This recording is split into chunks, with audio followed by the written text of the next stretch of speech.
Messieurs les députés, mesdames et messieurs les journalistes, je vous remercie d'avoir répondu présent à cette conférence de presse qui constitue un point d'étape sur les travaux de la commission d'enquête visant à établir les freins à la réindustrialisation de la France. En lançant cette commission d'enquête parlementaire dont j'ai l'honneur d'être le rapporteur, le Rassemblement national a décidé de faire de l'industrie une priorité. Pour rappel, notre pays affronte une désindustrialisation massive, puisque en 30 ans, la part de l'industrie dans le PIB est passée de 17 à 9%. Et malgré une stagnation post-Covid et quelques mesurettes allant dans le bon sens, cette désindustrialisation a fortement repris en 2024. À ce terrible bilan s'ajoute l'exacerbation de la guerre économique mondiale, menée tant par les États-Unis avec ses menaces de tarifs douaniers, que par la Chine avec ses productions en surcapacité. À cet effet, nous avons décidé de répartir nos travaux en 3 séquences. Une première achevée avec des personnalités qui ont une vision générale de l'industrie, comme des experts, des organismes publics ou encore des think tanks. Une deuxième séquence dans laquelle nous sommes avec des syndicats, des fédérations professionnelles ou encore des dirigeants d'entreprises de taille et de secteurs variés. Une troisième phase enfin qui débutera dans 2 ou 3 semaines avec des responsables politiques actuels et passés. 31 auditions ont déjà été réalisées avec près de 80 personnalités pour un total d'une 60aine d'heures. Aujourd'hui, nous sommes à mi-chemin de nos travaux qui prendront fin au début du mois de juin. À ce titre, je remercie le président de la commission et l'ensemble des députés qui en sont membres pour l'intérêt qu'ils portent à ce sujet majeur. Je salue en particulier mes collègues députés du RN et de l'UDR dont l'assiduité nous fait honneur. J'ai la conviction que l'industrie ne doit pas être abordée par idéologie mais bien par pragmatisme. Et au gré des auditions, nous pouvons d'ores et déjà tirer de nombreux enseignements dont je vais vous exposer ici une très brève synthèse. Je les présenterai en 2 temps. Tout d'abord à l'échelle européenne, puis à l'échelle nationale. Échelle européenne d'abord, car pour faire face à la guerre commerciale menée par les États-Unis et la Chine, les acteurs de l'industrie attendent une réponse européenne forte et proportionnée. Cette réponse passe par 3 leviers majeurs qui font consensus auprès de la quasi-majorité des acteurs que nous avons auditionnés. Tout d'abord, en renforcement des protections à nos frontières européennes. La Commission européenne doit par exemple cesser de négocier la levée des tarifs douaniers sur les véhicules électriques chinois qui constituent une concurrence déloyale aux constructeurs européens. Il faut aussi réformer la taxe carbone aux frontières européennes en l'élargissant aux produits transformés qui nous font déloyalement concurrence. Le deuxième levier consiste à mettre en place une préférence européenne pour que la commande publique soutienne nos secteurs stratégiques à l'instar de l'armement. C'est une proposition portée par de nombreux acteurs comme l'expert Olivier Luancy, le président de France Industrie, le PDG de Dassault ou encore le directeur général de Safran. J'ajoute que la France devrait s'inspirer de l'Allemagne en autorisant une clause de priorité locale dans ses marchés publics qui s'apparenterait finalement à la priorité nationale portée par le Rassemblement national. Le troisième levier à l'échelle européenne consiste quant à lui à assouplir le droit de la concurrence et à stopper l'inflation normative. J'y reviendrai, mais nous devons favoriser la compétitivité de nos entreprises et permettre enfin l'émergence de champions européens. Je tiens à souligner que l'ancien patron de ADS, Louis Gallois, a reconnu lors d'une audition que développer un projet européen comme Airbus est désormais devenu impossible au regard des règles actuelles de l'Union européenne, confirmant donc les positions du RN lors de la dernière campagne. Parlons maintenant des freins à la réindustrialisation que nous devons lever à l'échelle nationale. Les acteurs que nous avons auditionnés attendent des pouvoirs publics qu'ils s'inscrivent dans le temps long, d'une part en adoptant une stratégie ambitieuse, d'autre part en créant les conditions de notre compétitivité. Cette stratégie ambitieuse passe par des investissements mieux ciblés, de nouvelles solutions de financement et le renforcement du capital humain. Pour décliner brièvement ces 3 sujets, concernant les investissements, la stratégie du gouvernement à travers France 2030 consiste à financer les innovations de rupture et les start-up, ce qui est une très bonne chose, mais elle néglige malheureusement notre socle industriel de base, à savoir nos PME et nos ETI, qui représentent pourtant les 2/3 du potentiel de réindustrialisation de notre pays et sont indispensables dans les chaînes de valeur des grands groupes. Il faut donc recalibrer les plans d'investissement pour venir en soutien à nos PME et ETI en complément des innovations et éviter également le saupoudrage d'aide sans stratégie claire, qui a même été dénoncé par l'Institut Montaigne lors d'une de nos auditions. En matière de financement ensuite, la France doit explorer de nouvelles pistes car elle ne mobilise pas tous les atouts dont elle dispose, à l'instar de l'épargne des Français qui pourrait être mieux utilisée, je le précise, évidemment sur la base du volontariat. À ce titre, la création d'un fonds souverain français me semble plus pertinente que jamais, également soutenue par différentes personnes auditionnées. En matière de capital humain, enfin, notre système de formation nécessite des réformes importantes, notamment en revenant sur la suppression des mathématiques obligatoires au lycée qui a été effectuée par Emmanuel Macron en 2019. Il semble aussi nécessaire de rapprocher davantage les filières de formation de nos entreprises et de rendre plus attractifs les métiers de l'industrie. Je vous l'ai dit, en plus d'une stratégie ambitieuse, les acteurs de l'industrie attendent que la France retrouve les conditions de sa compétitivité.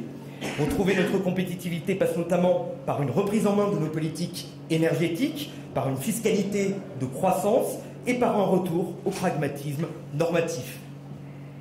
Concernant la politique énergétique d'abord, réindustrialiser nécessite une énergie abondante, décarbonée et à prix attractif. Le nouveau commissaire au plan Clément Beaune a déclaré lors d'une audition non compatible la PPE, Programmation pluriannuelle de l'énergie, avec les objectifs de réindustrialisation du gouvernement. Pour une énergie abondante et décarbonée, nous devons donc relancer massivement le nucléaire et cesser de favoriser les énergies intermittentes. Concernant les tarifs de l'énergie, plusieurs industriels, à l'instar de Michelin, Safran et Toyota France, ont reconnu que notre pays serait l'Eldorado de l'industrie en Europe si nous retrouvions un prix français de l'électricité. La France, vous le savez, est privée d'un avantage compétitif majeur à cause des règles européennes de tarification de l'énergie. Rétablir un prix correspondant au coût de production provoquerait à la fois un choc d'offre par l'amélioration de notre compétitivité et un choc de demande par l'amélioration de notre pouvoir d'achat. Le deuxième enjeu, après l'énergie, pour notre compétitivité, consiste à adopter une politique fiscale de croissance, à savoir un niveau raisonnable et une stabilité dans la durée. L'intégralité des acteurs auditionnés salue la baisse de la fiscalité opérée ces dernières années. Il faut rendre à César ce qui est à César, mais il faut toutefois poursuivre la suppression des impôts de production qui sont les plus injustes puisqu'ils taxent l'entreprise avant même qu'elle n'ait effectué de résultats. Le troisième enjeu majeur, enfin, pour rendre de la compétitivité à notre pays, c'est stopper l'inflation normative. Tous les acteurs, je dis bien tous les acteurs que nous auditionnons, déclarent avoir conscience de la nécessité d'être vertueux en matière de décarbonation et de respect de l'environnement. Toutefois, l'écologie excessive et punitive est en train de tuer notre compétitivité, et je pèse mes mots. Ce que les entreprises ont gagné d'un côté avec cette fameuse politique de l'offre, cette baisse de la fiscalité de ces dernières années, eh bien elles l'ont perdu de l'autre par le coût des normes que j'appelle l'impôt paperasse. Rien que le coût d'application des normes issues de l'Union européenne plombe de 20 à 47 milliards d'euros par an la compétitivité des entreprises françaises. Cette idéologie torpille aussi les filières entières, comme le secteur automobile avec l'interdiction de la vente des véhicules à moteur thermique en 2035, qui va supprimer pas moins de 100 000 emplois industriels en seulement 10 ans dans notre pays. Cette idéologie dissuade enfin des industriels de s'implanter et de se développer, par exemple à cause des normes excessives limitant l'accès au foncier, à l'instar de la loi ZAN qu'il nous faut assouplir, ou encore par des opérations militantes, comme a eu le courage de les dénoncer le directeur général de Safran lors de nos auditions. En bref, il faut d'urgence instaurer une pause normative pour donner de la stabilité réglementaire et adopter un choc de simplification fondé sur le pragmatisme et non plus l'idéologie. J'ajoute enfin que plusieurs témoignages dans les auditions de notre commission d'enquête confirment au mieux l'indifférence, au pire la complaisance de la Macronie à céder certains fleurons industriels et brevets stratégiques français à des puissances étrangères. Je pense par exemple au système d'avions de combat SCAF qui s'apparente à un transfert de technologie française à l'Allemagne sans véritable contrepartie en retour au regard des déclarations du PDG de Dassault.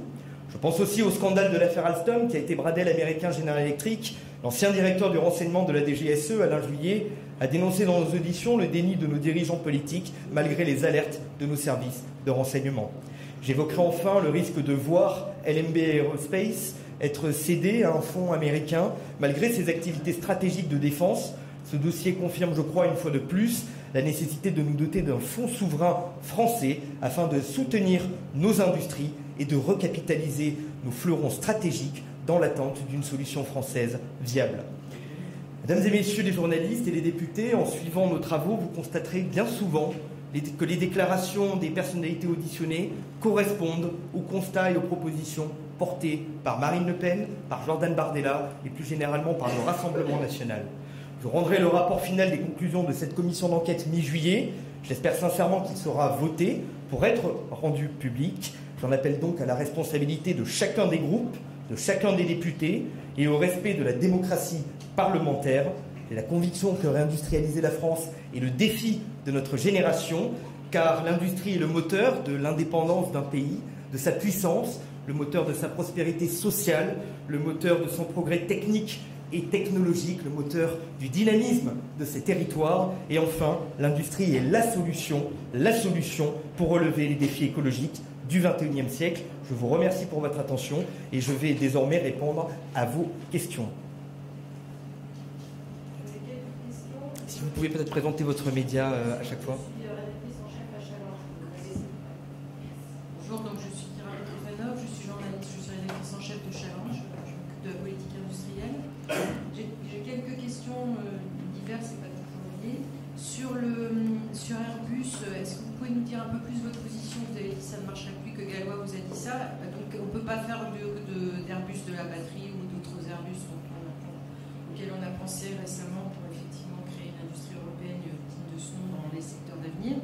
Deuxième point, est-ce que le Rassemblement national aurait nationalisé Vancorex ou d'autres entreprises en difficulté dans le contexte qu'on connaît aujourd'hui? Est-ce que c'est quelque chose auquel vous êtes favorable temporairement ou plus? Et enfin, à quoi va déboucher finalement cette commission d'enquête? Le bilan que vous nous faites, on connaît assez bien et on a lu même encore aussi ce matin dans la tribune, donc on retrouve tous ces éléments. On est un peu tous d'accord, mais maintenant il s'agit de lever ces freins, pas tant d'identifier que vous aviez nommé votre commission, mais plutôt de les lever. Donc quelles seront les propositions que vous pourrez faire et avec quel type d'alliance et à quelle échéance? Je vous remercie, je vais répondre très brièvement. Je vous remercie pour vos questions extrêmement pertinentes. Sur le premier enjeu concernant Airbus, effectivement, l'ancien patron de ADS, M. Gallois, a reconnu qu'un projet tel qu'Airbus aujourd'hui ne pourrait pas voir le jour. Pourquoi? À cause des règles de la concurrence européenne qui en réalité empêcheraient aujourd'hui plusieurs États de se mettre autour de la table pour mettre en avant leurs champions nationaux afin de bâtir ensemble une alliance industrielle. Alors, l'Union européenne a récemment évolué sur ce sujet-là, avec notamment le dispositif des PIEC, que vous connaissez sans doute. Ces dispositifs restent malgré tout totalement intégrés, ancrés dans cette logique, ce dogme du droit à la concurrence, et pour de très nombreuses raisons que je peux développer si vous voulez, ces PIEC, à mes yeux, ne répondent pas aux besoins pour le développement d'un champion européen. Vous savez, ces 15 dernières années, je ne vois aucune industrie qui a vu le jour aujourd'hui et qui pourrait être qualifiée comme champion européen. Je précise que la question des batteries électriques a fait l'objet d'un PIEC et d'une collaboration européenne. Et nous voyons bien aujourd'hui l'échec, malheureusement, avec le groupe ACC qui, quelques mois seulement après son inauguration, s'est retrouvé à devoir réduire ses effectifs et tourner en sous-régime. Pour la deuxième question concernant Vancorex, Vancorex est une société qui, de par ses productions de sel et de chlore notamment, est stratégique étant donné qu'elle fournit des composants indispensables aux fusées Ariane, aux missiles nucléaires M51, mais aussi à nos centrales nucléaires. Par conséquent, le gouvernement prétend que n'est finalement pas si grave de voir Vancorex être racheté par son concurrent chinois direct, mais la réalité, c'est que le gouvernement a trouvé pour seule autre source d'approvisionnement probablement un industriel allemand. Donc on ne peut pas se contenter, il y a une perte de souveraineté à partir du moment où nous remplaçons un fournisseur français par un fournisseur allemand. Et j'ajoute que Vancorex est un drame social, étant donné que près de 400 emplois sont supprimés. Alors est-ce qu'on aurait nationalisé dès lors qu'une entreprise revêt un impératif, un intérêt stratégique pour notre pays? Je ne dis pas qu'il faut systématiquement le nationaliser, en tout cas il faut étudier la nationalisation. Et pour Vancorex, cela me paraissait pertinent pour plusieurs raisons. Tout d'abord, je pense, comme je vous l'ai dit, qu'il s'agit d'un intérêt stratégique et ensuite que nous serions dépendants d'une puissance pour nous fournir dans ces composants. Mais pourquoi est-ce que nous appelons à la création d'un fonds souverain français qui finalement serait quelque part un renforcement, une amplification du dispositif de la BPI actuelle avec un pilotage différent et surtout davantage de moyens, notamment en se basant sur la mobilisation de l'épargne des Français et pourquoi pas de notre rente énergétique. Parce que lorsque nous nous retrouvons avec une société dont le modèle économique est en difficulté, comme Vancorex, il est normal que des sociétés ne souhaitent pas prendre leurs risques en remontant au capital de cette société. Par conséquent, c'est à la puissance publique d'assumer, au moins de manière temporaire, dans l'attente d'une solution viable française ou à minima européenne, eh bien, d'assumer de reprendre cette société d'intérêt stratégique et en matière d'emploi également. Enfin, les débouchés de cette commission d'enquête, oui, évidemment, établir les freins à la réindustrialisation de la France, nous le faisons, ce sera fait, nous ne sommes pas les seuls à le faire. Nous avons beaucoup de personnalités brillantes qui interviennent dans nos auditions et qui permettent de renforcer ce constat. Maintenant, je pense que l'initiative du RN permet une certaine liberté de ton que n'aurait pas tout le monde, effectivement, pour aborder la question de l'industrie. Et oui, il faut lever les freins à la réindustrialisation. Alors, si le rapport est voté, ce que je souhaite, il sera rendu public avec tout un tas de préconisations, de propositions. Et les plus consensuelles de ces propositions-là feront l'objet de propositions de loi défendues par le Rassemblement national et je l'espère par d'autres groupes à partir du moment où ils défendent les mêmes positions. En tout cas, tout démocrate devrait aller dans ce sens-là. Maintenant, je pense que notre commission d'enquête contribue fortement à cette bataille culturelle qu'est l'industrie, parce que longtemps, l'industrie a été accusée de ne pas être propre, de polluer, et la réalité, c'est que l'industrie est la solution justement à l'écologie. Pour relever les questions écologiques du XXIe siècle. Et enfin, si je peux me permettre également, vous n'êtes pas sans savoir que j'appartiens à une formation politique, le Rassemblement national, qui a très probablement vocation à diriger ce pays dans les prochaines années. Par conséquent, les travaux modestes de cette commission d'enquête parlementaire auront vocation à renforcer, déjà à crédibiliser notre programme économique, parce que beaucoup d'acteurs de l'industrie, qu'ils soient publics comme privés, vont dans notre sens, mais aussi à le renforcer avec des propositions nouvelles qui seront contenues dans ce rapport. Et donc, c'est finalement une ébauche d'un potentiel plan de réindustrialisation de la France que nous présenterons à travers ce rapport. Bonjour, Elisabeth Pino d'Agence Reuters. Est-ce que votre démonstration sur Vancorex est valable pour Arcelor, par exemple, une éventuelle nationalisation? Et deuxième question liée à la coupure de courant géante hier en Espagne et au Portugal. Quelles leçons tirez-vous de cet incident? Il semble que les énergies renouvelables soient en cause. Est-ce qu'elles doivent être développées? Est-ce qu'il faut développer des liens franco-espagnols? Est-ce que cela... quelles sont les leçons à tirer en termes d'énergie renouvelable? Et pour le nucléaire, est-ce que cela conforte l'idée de petits réacteurs nucléaires, comme l'a dit le Premier ministre François Bayrou hier lors du débat? Merci. Merci. Également, question très pertinente. Sur Arcelor, je ne m'aventurerai pas trop puisque de nouvelles annonces seront faites demain. En revanche, bien évidemment, je ne peux que regretter les annonces qui ont été faites par le groupe, qui avait pourtant obtenu des garanties, semble-t-il, selon la Commission européenne, qui lui correspondaient, notamment pour défendre la sidérurgie française et européenne. En tout cas, je tiens à saluer notamment, en particulier, l'engagement de mon collègue mosellan, Laurent Jacobelli, qui, dès les annonces faites par ArcelorMittal, s'est démené pour essayer d'en comprendre les raisons et surtout pour aller à la rencontre des salariés qui aura lieu dans quelques jours, me semble-t-il. Je veux dire à ces salariés d'ArcelorMittal qu'ils auront les députés du Rassemblement national à leur côté. Parce que d'une part nous connaissons très bien leur situation et vous avez ici monsieur Frédéric Weber, député de Meurthe-et-Moselle, qui était un ancien syndicaliste des Hauts-Fourneaux de Florange et qui connaît parfaitement la situation. Je veux dire aux salariés d'ArcelorMittal que les députés du Rassemblement national seront leurs avocats face à effectivement à cet abandon par leurs dirigeants mais aussi par les dirigeants politiques visiblement. Concernant votre deuxième question, alors, sauf erreur de ma part, on ne connaît pas encore exactement les raisons qui ont causé ce blackout sur près de la moitié du pays, si j'ai bien compris. En revanche, oui, plus que jamais, cela démontre que la position portée par le Rassemblement national est la bonne et même indispensable, j'ose le dire. C'est d'ailleurs tout le problème de la programmation pluriannuelle de l'énergie qui a été présentée par le gouvernement et qui vise toujours à subventionner massivement le développement des énergies intermittentes, alors même qu'elles sont inefficaces. Je parle des éoliennes et des panneaux photovoltaïques, alors qu'elles sont inefficaces, qu'elles coûtent une fortune aux contribuables français, et également que leur intermittence provoque eh bien, des montées et des baisses en puissance de nos réacteurs nucléaires qui seraient la cause, a priori, des problématiques que nous avons connues il y a peu de temps, à savoir les corrosions sous contrainte qui ont menacé de blackout et de délestage notre pays, alors même que nous sommes un pays qui a vocation à être exportateur au regard de notre puissance énergétique. Donc oui, il faut massivement développer le nucléaire. Les SMR, effectivement, en force d'appui, d'appoint, mais aussi et surtout relancer le nucléaire au travers des EPR2 partout dans notre pays.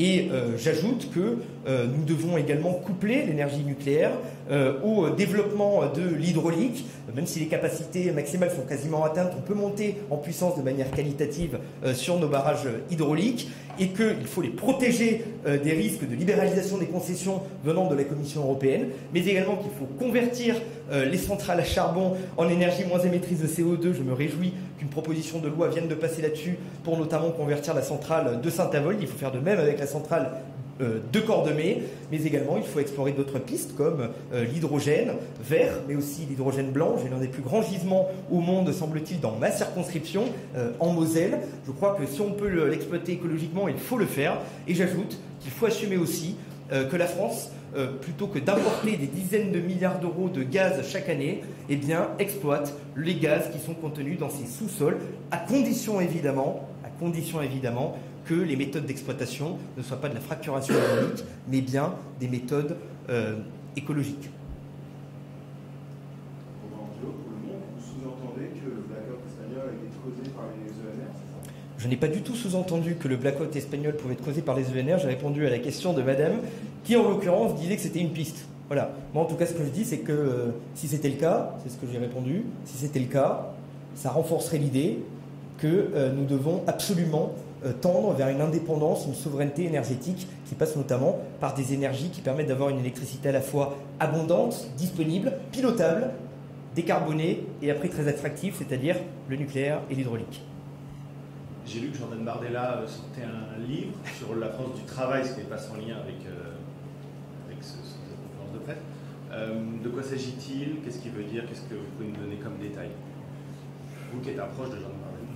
Bien tenté pour essayer de faire le lien avec le sujet de la commission d'enquête aujourd'hui. Oui, effectivement, Jordan Bardella sortira un nouveau livre d'ici la fin de l'année, mais je le laisserai évidemment, lui qui est l'auteur de ce livre, présenter la philosophie de ce nouvel ouvrage. Pourquoi le RN s'oppose à la démission pour solliciter Je ne réponds qu'aux questions liées à la commission d'enquête. Il faut qu'on rende la salle.